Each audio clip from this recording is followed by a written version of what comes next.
Everyone has heard the news about Japan's stock market over the weekend. Many are saying the US is now in a recession.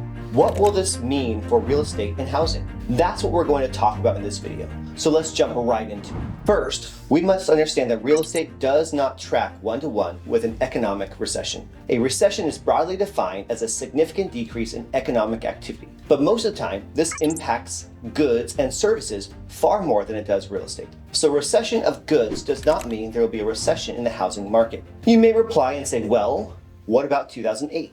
And you would be right.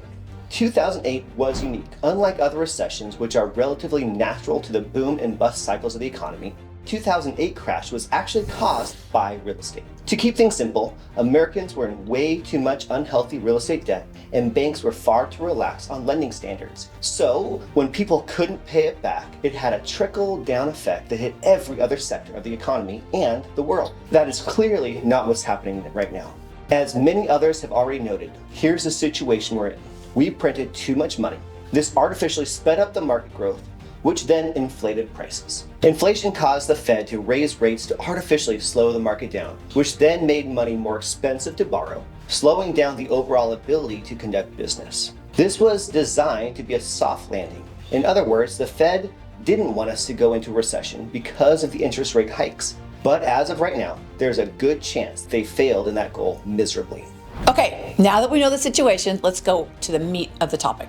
The two things everyone wants to know about: interest rates and house prices. No one has a crystal ball, so we can't predict the future. But based on the data we have, here's what we think will likely happen. The Fed raised the interest rates in order to slow the economy. They succeeded. In fact, they did their jobs a little too well and might be regretting it at this point. All that makes us confident that the Fed will cut rates by at least 1/4 point at their next meeting in September. If they cut rates by 1/2 point, you might see people begin to refinance out of some of their higher rates. But that won't be the end of the rate cuts by any stretch of the imagination. The Fed has already said they plan to cut rates by 2.5 points over the next 2 years. So now that the economy has really begun to slow, we can expect those rate cuts to come in fairly consistently, perhaps once per quarter. Lower Fed rate equals lower mortgage interest rates equals lower house payments. Everyone is happy, or are they? This is where it is really important to realize a recession of goods is not directly related to the real estate market. Why? Because of supply and demand. Get this, the US is still short 4.5 million housing units. Yes, I said million. And if you're in Dallas like we are, combine that with the fact that Dallas metroplex is the fastest growing metroplex in the country. And I think we don't have to tell you that demand is greater than supply. Not only that, but millennials, the largest living generation, are currently at the perfect age for buying their first home. That is a big pool of buyers who are sitting on the sidelines right now waiting to buy a home. So now let's go back to the interest rate. You have all the shortage of homes and you have all these buyers waiting to jump into the market. What do you think will happen when interest rates start dropping? Yes, it's going to be a frenzy. People have been waiting since 2022 for interest rates to drop so that they can afford the home they want. But since so many people have had the exact same mentality, it's just going to drive the prices back up. In Dallas, and likely almost every other major metroplex, we're going to start seeing multiple offers with wave contingencies again, because people feel like housing is affordable. That's exactly the point we're trying to get across. Lowering rates is a nice thing for people who want to refinance. My son is planning on doing that ASAP. But because we're still short so many homes in the US, real estate just isn't getting cheaper anytime soon.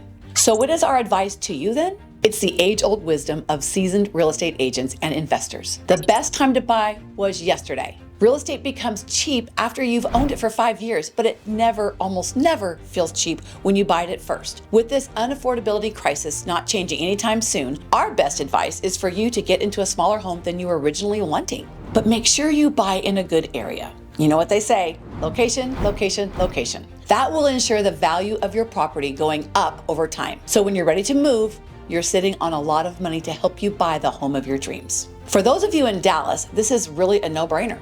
Every statistic imaginable shows that Dallas Metroplex is continuing its rapid growth. So if you buy in a good area here, even if you feel like it's not your favorite home, in 5 to 10 years, you'll have life-changing equity in your home that you can use to put a down payment on a bigger home pay off debt like cars or credit cards, send your kids to college, and so much more. But whatever you do, don't buy more home than you can afford. Home owning is a long-term thing. If you get yourself into a miserable situation because you wanted that extra bedroom, it will end up being a curse in your life instead of a blessing. We know times are uncertain right now, so we hope this video has given you some food for thought on the most recent happenings in the economy. Again, I'm Elias, and this is Beth. If you have any other questions, feel free to leave your comment below or reach out to us directly. Our contact information is always in the description below. We would love the opportunity to earn your business. And don't forget to like, subscribe, and hit that bell icon to get updates as soon as we release them. Thanks for watching, and we'll see you in the next one.